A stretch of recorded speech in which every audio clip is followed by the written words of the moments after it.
అవి రాజ్యాంగబద్ధమైనటువంటి సమస్యలు అయినప్పటికీ వాటికి సంబంధించి కూడా కొంత వాళ్ళకి ఇలా ప్రోద్బలంతో కూడా వారి మీద ప్రెషర్. శ్రీధర్, గతంలో కూడా ఇదే మాదిరిగా బీజేపీ కార్యాలయాన్ని ముట్టడించే ప్రయత్నం యూత్ కాంగ్రెస్ మరియు ఎన్ఎస్ఐ చేసినప్పుడు ఇరుపక్షాల మధ్య కర్రలతో దాడి చేసుకున్నారు. అటువైపు బీజేపీ కార్యకర్తలు కూడా ఇటు కాంగ్రెస్ పార్టీ నాయకులపైన ఇటుకలతో కూడా దాడి చేసిన పరిస్థితి, తలలు పగిలాయి, ఆసుపత్రి పాలయ్యారు చాలా మంది కూడా. సో మీ వెనకాల కొన్ని ఎన్ఎస్ఐ జెండాలు కనబడుతున్నాయి.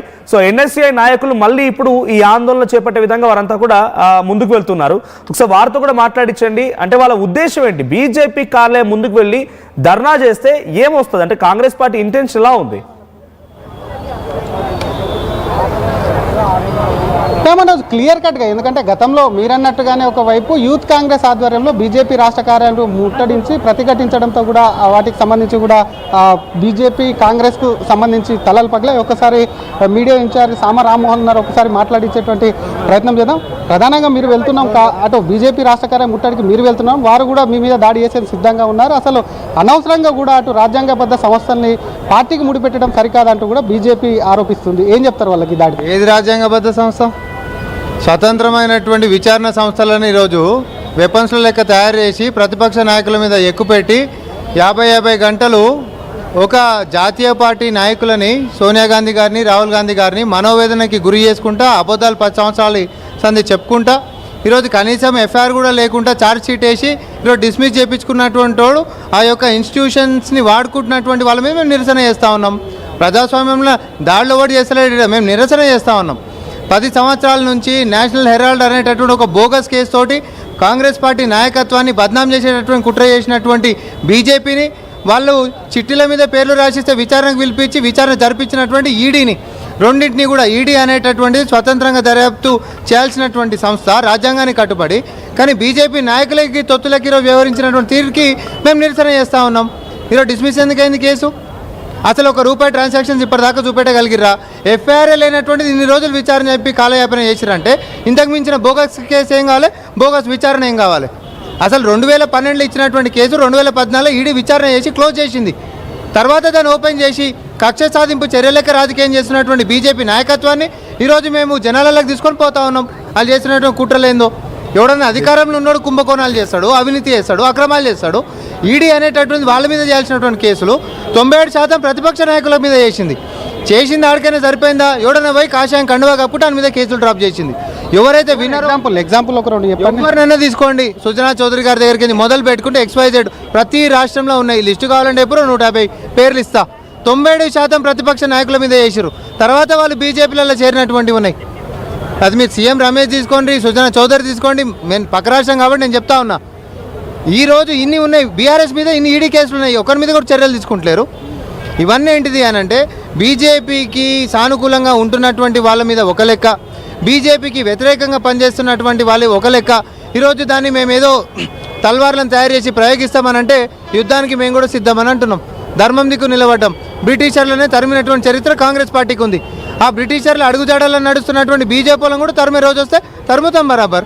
బీజేపీ వాళ్ళు అంటున్నారు, ఒక రాష్ట్రంలో అధికారంలో ఉన్నటువంటి పార్టీ పోలీసుల ప్రోద్బలంతో ఒక రాష్ట్ర పార్టీ అధ్యక్షుడు అంటే PCC అయి ఉండి కూడా ఎందుకు ముట్టడికి పిలుపునిస్తున్నారో కనీసం అనేది కూడా వాళ్ళు కూడా పోలీసులను జేబు సంస్థల వాడుకోవట్లేదా అనేది వాళ్ళు ఆరోపణ చేస్తారు. మంచి ప్రశ్న వేసారు. పార్టీ నుంచి పిలుపునిస్తే మా మహిళా అధ్యక్షురాలు గేట్ దాటిపోతేనే బండి ఎక్కించి పంపించేశారు. పోలీస్ వ్యవస్థ తెలంగాణలో అట్లా పనిచేస్తుంది. కాంగ్రెస్ పార్టీ అధికారంలో ఉంది కాబట్టి నాయకులను తీసుకొని పోయి ఆడ షీల్డ్ చేసి బీజేపీ నాయకులను కొట్టిపిస్తలేదు. ఈడీ ఓడి చిట్టీల మీద రాజకీయంగానే విచారణకు పిలిచినట్టు. ఇక్కడ గేటు దాటితే కూడా అరెస్టులు ఇప్పటికి కూడా జరుగుతున్నాయి. కెమెరా గట్టు తిప్పండి కనిపిస్తూ ఉంటుంది. సో పోలీసులు, ప్రభుత్వం తన పని తాను చేసుకుంటూ పోతూ ఉంది. పార్టీ నుంచి మా యొక్క పిలుపు, PCC గారి యొక్క పిలుపుని, ACC పిలుపుని మేము గౌరవిస్తూ నిరసన కార్యక్రమాలు చేస్తూ ఉన్నాం. ఇక్కడ ఎవరి మీద ఎవరు దాడి చేసింది లేదు. హింసా మార్గాన్ని కాంగ్రెస్ పార్టీ ఎప్పుడు కూడా ఎంచుకోదు. దయచేసి బూతులు ఎత్తుకుంటామంటే బీజేపీని వదిలిపెడతాం, కానీ పిచ్చి పిచ్చిగా బద్నాం చేస్తామంటే మాత్రం ప్రజాస్వామ్యంతో బుద్ధి చెప్తామని అంటా ఉన్నాం మేము. Thank you sir. ఇది ఒకవైపు అటు కాంగ్రెస్కు సంబంధించి AICC పిలుపు కానివ్వండి, PCC పిలుపు, AICC పిలుపు పార్టీ పరంగా ఇచ్చాము.